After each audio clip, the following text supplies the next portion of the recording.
They say power doesn't corrupt, it just reveals who you really are. But I never thought I'd see someone destroy themselves with it, inside my own house.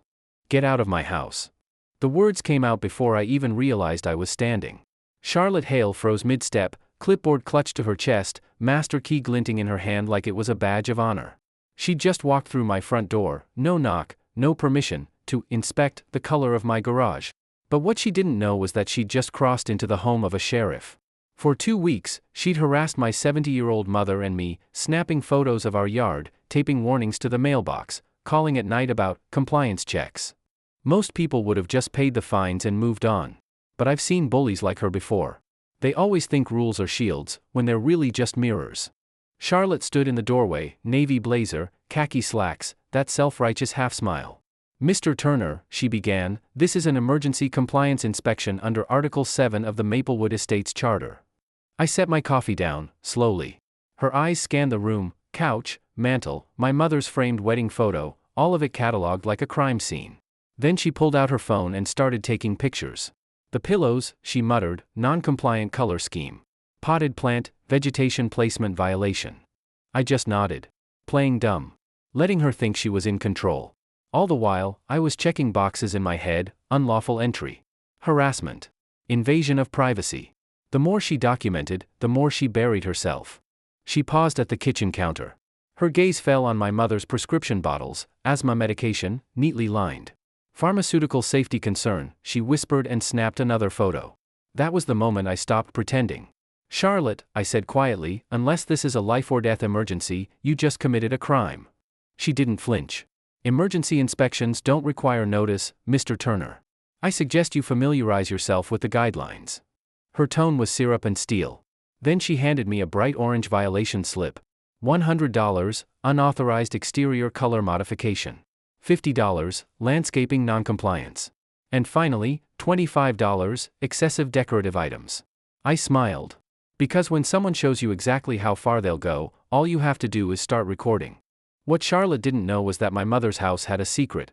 Hidden behind old coats in the closet, a 10-year-old analog security system. No cloud uploads. No deletion access. Just a hard drive quietly whirring every time someone crossed the threshold. That morning, it captured Charlotte Hale walking into our home without permission. Evidence, time-stamped to the second. I didn't tell her. I wanted her to keep digging.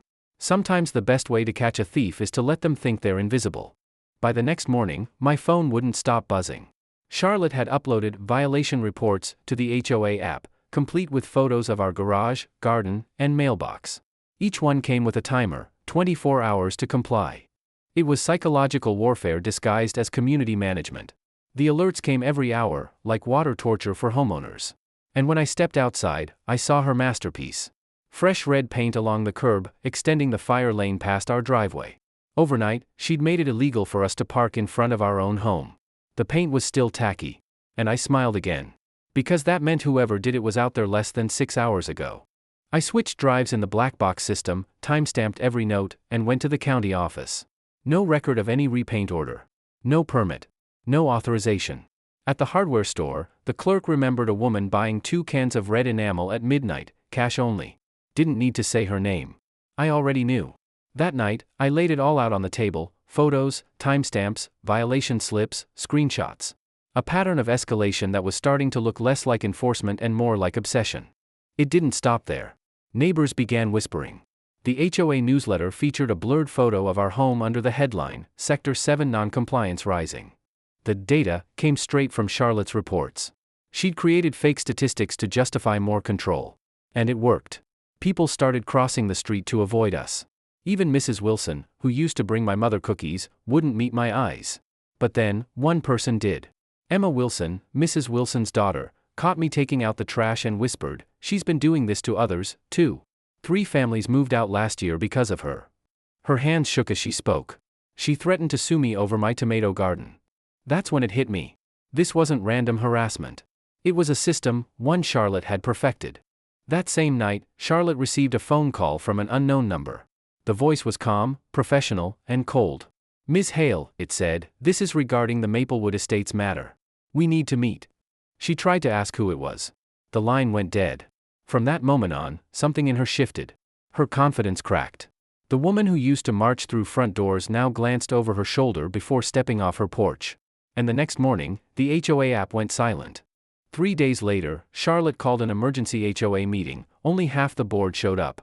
She was pale, shaking, voice trembling as she spoke about outside interference. She claimed someone had hacked her system, falsified reports, maybe even followed her home. No one believed her. To them, it sounded like paranoia.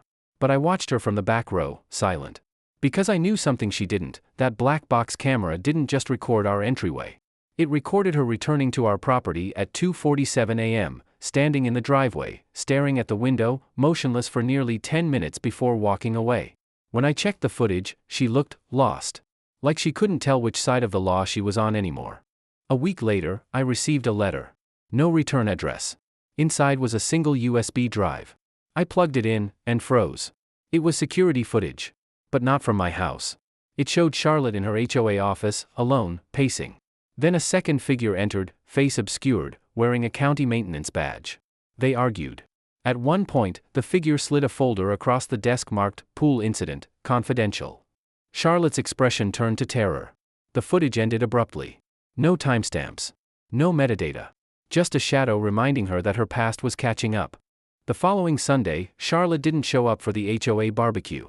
Her car was found parked neatly outside the community center, clipboard still on the passenger seat. She never came back. The board voted to replace her quietly, citing personal health reasons. But no one ever filed a missing person report. Sometimes, when I walk past her old house, I see the curtains shift, just slightly, like someone's watching from inside. Or maybe that's just my mind playing tricks. What I do know is this: power isn't what corrupts people. Fear does. And Charlotte Hale had finally met someone who made her afraid of herself.